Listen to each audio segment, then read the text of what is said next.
केवल मुस्लिम की ही नहीं, मैं समाज के सभी वर्गों के लिए मान रहा हूं कि एनडीए का वोटर है, नीतीश कुमार का वोटर। हर क्षेत्र में नीतीश कुमार ने काफ़ी विकास किया है बिहार में, और देश में नरेंद्र मोदी ने, देश के दुश्मन है उनको, चाहे वो सीमा का अंदर हो या सीमा के बाहर हो, कोई आंख नहीं दिखा सकता।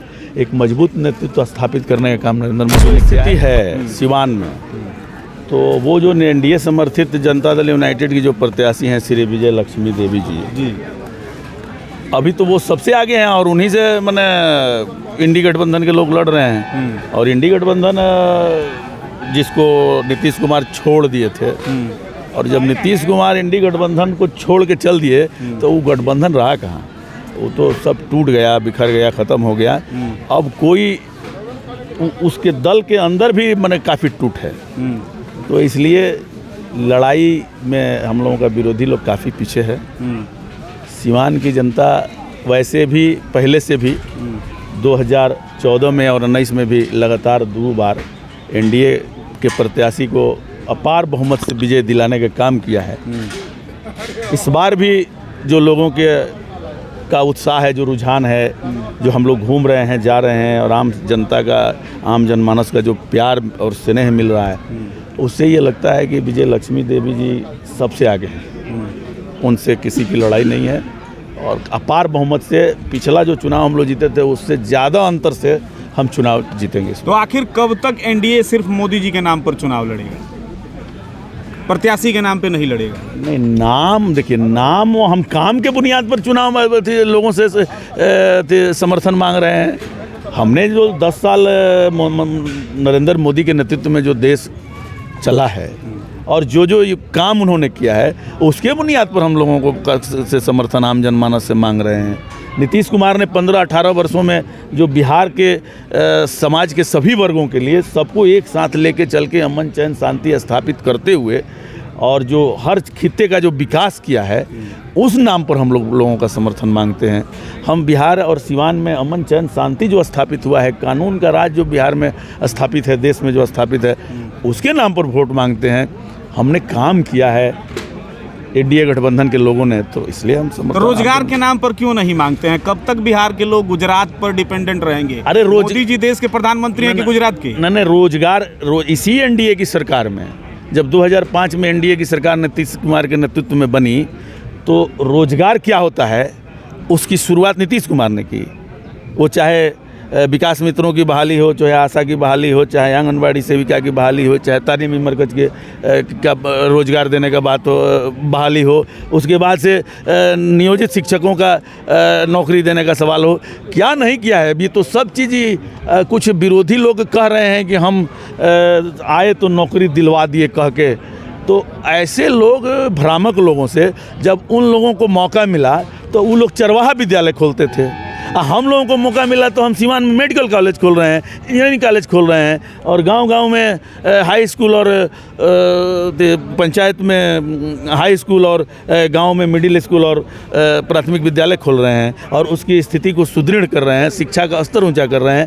तो वो लोग, तो उन लोगों की जब हुकूमत थी तो अस्पताल के जंगले खिड़की निकल जाते थे, ख़त्म हो जाते थे, और उसमें अस्पताल में कुत्ता के सिवाय आम आदमी नहीं रहता था, न सुई थी, न दवाई थी, न कुछ नहीं था। तो वो परिस्थितियाँ नहीं हैं, और हर क्षेत्र में नीतीश कुमार ने काफ़ी विकास किया है बिहार में, और देश में नरेंद्र मोदी ने समाज के अंतिम कतार में खड़े हुए लोग, गरीब गुरबाओं को मुफ्त राशन, किसानों को किसान पेंशन योजना, और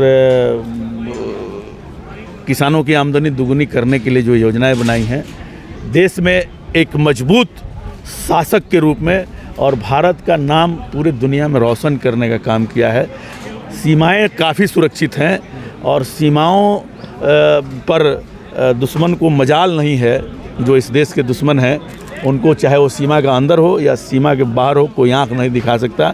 एक मजबूत नेतृत्व स्थापित करने का काम नरेंद्र मोदी ने किया है, और बहुत सारे योजनाएं, चाहे वो आयुष्मान भारत हो, और बहुत सारा काम भारत सरकार ने किया है। तो उस काम के बुनियाद पर हम वोट मांग रहे हैं। नीतीश कुमार ने जो काम किया है उस बुनियाद पर हम वोट मांगते हैं। तो साथ ही साथ सिवान में सूता फैक्ट्री पे इंजीनियरिंग कॉलेज बनवाने का भी तो काम आप लोगों ने किया है। पचरुखी के चीनी मिल के ज़मीन को बेचने का भी तो काम किया है। नहीं, हमने चीनी मिल की ज़मीन बेचा नहीं है। चीनी मिल की जो ज़मीन है वो प्राइवेट सेक्टर में थी और उस पर लोन था, और वो प्रक्रिया है, वो लंबी बात है। लेकिन हमने जो सूता मिल जो बंद पड़ा हुआ था और ज़मीन बेकार पड़ी थी, उसमें हमने इंजीनियरिंग कॉलेज खोला, एक शिक्षा का मंदिर खोला, एक शिक्षा का सेंटर खोला है। तो हमने तो अच्छा ही किया है ना कि दूसरे प्रदेशों में जब दूसरे जगहों पे हमारे सिवान के छात्र जाते हैं, अब वो यहीं पढ़ रहे हैं। अब यहीं मेडिकल कॉलेज के भी शिलान्यास हो गया है। अब यहीं गरीब गुरबा का भी बेटा इस सिवान का अपने घर से साइकिल से और मोटरसाइकिल से जाकर और मेडिकल कॉलेज सिवान में पढ़ेगा और डॉक्टर बनेगा, इंजीनियर बनेगा। पॉलिटेक्निक के हर अनुमंडल में हमने पॉलिटेक्निक भी खोल दिया है, वो भी चल रहा है। और हर पंचायत प्रखंड में नर्सिंग कॉलेज भी हम लोगों ने खोला है। एक एक व्यक्ति आर्थिक हल युवाओं के बल के माध्यम से युवाओं को हम कौशल विकास कर रहे हैं। सबको कंप्यूटर की शिक्षा, अन्य प्रकार की शिक्षा से उसको लैस कर रहे हैं और तब उसको नौकरी दे रहे हैं। और ये जो नौकरी का छलावा देने वाले जो लोग हैं, ये चरवाहा विद्यालय में पढ़ने वाला आदमी को कैसे नौकरी मिलेगा जी? ये तो चरवाहा विद्यालय में पढ़ाए, अपने हमको लगता है कि अपने पता नहीं पढ़े कि चाहे चरवाहे विद्यालय में पढ़े, बढ़िया से पढ़े कि नहीं पढ़े, और तब अब नौकरी मांग रहे हैं। तो वो 9वां फेल 8वां फेल आदमी को कौन नौकरी मिलेगा? उसके लिए तो कम से कम माने चपरासी के लिए भी तो कम से कम इंटर +2 ग्रेजुएशन पढ़ना पड़ता है ना। तो ये सब है युवाओं को भरमाने का काम कि हमने ये किया, हमने वो किया। अरे आपको मौका मिला तो आपने कुछ काम नहीं किया। और जब मौका नहीं मिला और आपको थोड़ा सा हमने मौका किया, हमारे नेता ने मौका दे दिया, तो अब वो कह रहे हैं कि मेरा ही उपलब्धि हमने ही कर लिया। अरे सिवान में एक और चर्चा चल रही है कि पिछले 15 साल में कुछ हुआ ही नहीं है। आप इतना कुछ गिनवा रहे हैं, साथ ही साथ 10 साल तो आप लोगों का हो गया ना जी एनडीए का। मान लीजिए 5 साल निर्दलीय थे ओम प्रकाश जी। नहीं, मेरा बात सुनिए। हाँ, ये तो अपने देखने का नज़रिया है। वह जो लोग, जैसे भोजपुरी में लोग कहते हैं कि बेटा वालों के घर बेटा का गीत होता है और बेटी वालों के घर बेटी वाले का गीत होता है, और अपने अपने गीत, और दोनों गीत काफ़ी मजबूती से लोग बात रखते हैं। लेकिन जो जनता है, जो जनार्दन है, जो जनमानस है, उन सबकी बातों को सुनकर और अपना फैसला देती है, वो आकलन करती है। अगर वो कह रहे हैं कि नहीं कोई काम हुआ है, तो उनको 15 साल पहले की सड़क और आज की सड़क नहीं दिखती, घर घर में बिजली नहीं दिखती, उनको हर घर में नल का जल नहीं दिखता, और किसानों के लिए जो काम हुआ है कृषि रोड मैप के माध्यम से, और किसानों को एक कृषि यंत्र से लेकर हर चीज़ सरकार उपलब्ध करा रही है सस्ते दाम पर, वो नहीं दिख रहा है। और फसल का जो बीमा हो रहा है, उसकी मुआवजा जो सरकार दे रही है, क्षतिपूर्ति दे रही है, ये सब चीज़ें नहीं दिख रही है। तो अब कहने का मतलब है कि उस किस क्षेत्र में वो विकास देखना वो लोग चाहते हैं। एक चीज़ में हमारी सरकार ने विकास नहीं किया। वो किस बात का विकास है कि हमने अपराध में विकास नहीं किया, हमने अपहरण उद्योग को बंद कर दिया, हमने भ्रष्टाचार और भय का वातावरण जो था उसको ख़त्म कर दिया, उसको आगे नहीं बढ़ने दिया।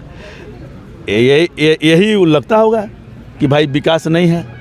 और पहले था कि एक नेताओं के इशारे पर हुकूमत चलती थी, कानून चलता था, प्रशासन चलता था। आज कानून का राज है, कानून के इशारे पर नेताओं को भी चलना पड़ता है और आम जनता को भी चलना पड़ता है, सबको चलना पड़ता है। तो कानून का राज है।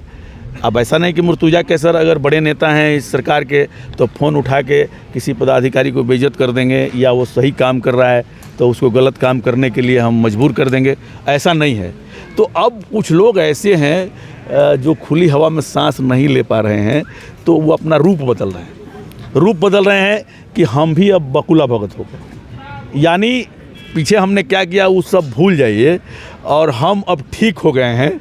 अब हम सबको साथ लेके चलेंगे, सब हमारे भाई हैं, हम सब से प्यार करते हैं। इस तरह की बातें लोग कह रहे हैं। तो हमने तो मंच से भी कहा कि भाई बकुला भगत को भी पहचानना होगा, और कभी कभी जयचंद को भी पहचानना होगा, मीर जाफ़र को भी पहचानना होगा। तो इस सब लोगों को जनता समझती है, सबको पहचानती है। वो सभी लोग मैं समझता हूँ कि सिवान की जनता भूल नहीं करती और भावना में नहीं पड़ती। उन तमाम भावनात्मक बातों को दरकिनार करते हुए इस बार पिछली बार से जो विजय हम लोगों का हुआ था उससे दोगुने मत से के अंतर से इस बार विजय लक्ष्मी जी जीतेंगी चुनाव, और निश्चित रूप से देश में नरेंद्र मोदी के नेतृत्व में एक मजबूत सरकार बनेगी, और बिहार में नीतीश कुमार का हाथ काफ़ी मजबूत होगा। और बिहार में जो विकास का संकल्प नीतीश कुमार ने 7 निश्चय के माध्यम से लिया है वो भी मजबूत होगा। बिहार को विशेष राज्य के दर्जा के दिशा में वो भी काम होगा, विशेष पैकेज के भी दिशा में काम हो रहा है, और बहुत सारा काम होगा। डबल इंजन की सरकार अच्छा काम करेगी। और किसी व्यक्ति बड़ा नहीं होता है, देश बड़ा होता है। किसी व्यक्ति की समस्या है तो उसकी पारिवारिक समस्या है, और इसको आम जनमानस से कोई लेना देना नहीं है। किसी व्यक्ति के प्रति सजग जनता नहीं रहेगी, देश के प्रति वफादार रहेगी। देश को मजबूत करना है, देश को बचाना है। और कुछ लोग कह रहे हैं कि संविधान हम बचा रहे हैं, लोकतंत्र बचा रहे हैं। जो रोज़ संविधान तोड़ते थे, जो रोज़ कानून तोड़ते थे, वह लोग कह रहे हैं कि हम कानून की रक्षा करने के लिए हम लोग संघर्ष कर रहे हैं। तो जनता जानती नहीं है कि उनका पहला इतिहास क्या है, उनका चरित्र क्या रहा है। जो लोग संविधान बचाने की बात कर रहे हैं, संविधान तो नीतीश कुमार के नेतृत्व में बच रहा है, संविधान तो नरेंद्र मोदी के नेतृत्व में बन रहा है, और कानून का राज इस देश में नरेंद्र मोदी के राज्य में स्थापित हो रहा है, नीतीश कुमार के राज्य में स्थापित हुआ है। ये ढोंगी संविधान बचाने वाले लोग और जनता को, भोली भाली जनता को दिग्भ्रमित करने वाले, उसको छलावा देने वाले लोगों से ये गरीब गुरबा शोषित वंचित जो बाबा साहब डॉक्टर भीमराव अंबेडकर का जो संविधान है उसके जो मानने वाले लोग हैं इस देश के लोग, वो भली भांति इन लोगों के छलावा को समझ रहे हैं। और ये लोग अपनी रक्षा के लिए, अपने को बचाने के लिए ये संविधान का हवाला दे रहे हैं कि हम संविधान बचा रहे हैं, हम लोकतंत्र बचा रहे हैं। अरे संविधान कानून अपना अगर काम करता है और कानून तोड़ने वाले लोग अगर जेल के सलाखों में जा रहे हैं तो संविधान पर खतरा है कि संविधान ठीक ठाक लागू हो रहा है। ये सब बातें हैं। मुस्लिम समाज का कितना वोट मिलेगा जदयू प्रत्याशी को, क्योंकि मुसलमान वोटर भी जदयू को पसंद करते हैं? नहीं, मैं आपको बता रहा हूँ कि नीतीश कुमार और एनडीए, नीतीश कुमार के नेतृत्व में बिहार में जो एनडीए चल रहा है, तो नीतीश कुमार के जो व्यक्तित्व है, जो उनका काम करने का जो तरीका है, उस पर किसी समाज का कोई व्यक्ति उनके काम के तरीका पर उंगली नहीं उठाता। और समाज में कोई भी समाज का आदमी हो नीतीश कुमार को बुरा भला नहीं कहता। आप विरोधी अगर कुछ कहते भी होंगे तो उनके निजी निर्णयों पर नहीं कहते हैं, उनके व्यक्तित्व पर नहीं कहते हैं, उनके काम के तरीका पर उंगलियाँ उठा सकते हैं।